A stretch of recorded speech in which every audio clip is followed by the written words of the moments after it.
మాజీ ఎంపీ విజయసాయిరెడ్డి మరో బాంబు పేల్చుండడబ్బా.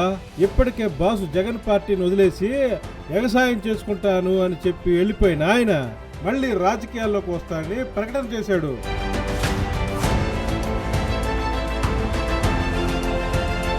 అయితే మళ్ళీ ఈసారి వైసీపీలో చేరతాడా అనుకున్నారా ఏంది?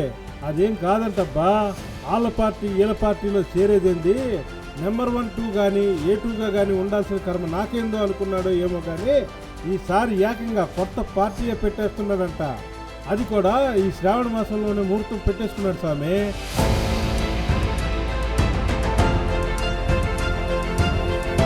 అదే విషయాన్ని సెంటిమెంట్ అనుకున్నాడు ఏమో తెలియదు కానీ తిరుమలలో పెద్ద ఆయన్ని దర్శించుకుని అదేనబ్బా మన వెంకటేశ్వర స్వామిలా ఆయన్ని దర్శనం చేసుకుని ఆలయం బయటే ప్రకటన చేశాడు.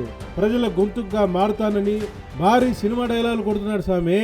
ప్రజల తరఫున ప్రజల కోసం ప్రజాపక్షంగా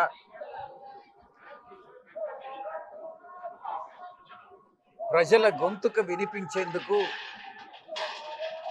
ప్రజావాణిని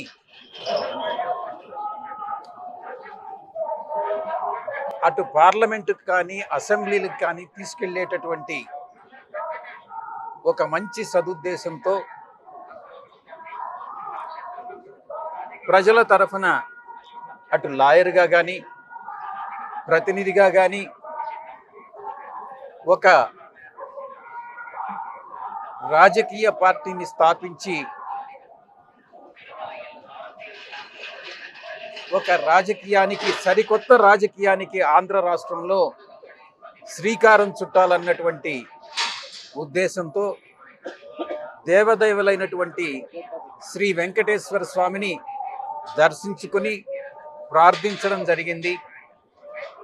అదేవిధంగా రాష్ట్రంలో కానీ దేశంలో కానీ వర్షాభావం లేకుండా ఎల్నినో ప్రభావం లేకుండా రైతులందరూ కూడా సుభిక్షంగా ఉండాలనని, ఆహార కొరత ఫుడ్ సెక్యూరిటీ ప్రాబ్లం అన్నటువంటిది లేకుండా ఉండాలనని కలియుగ దేవుడైనటువంటి వెంకటేశ్వర స్వామిని ప్రార్థించడం జరిగింది. ఇక్కడ రాజకీయాలకు తావులేదు కాబట్టి ఈ యొక్క మాసంలోనే నేను తదుపరి రాజకీయ ప్రణాళికని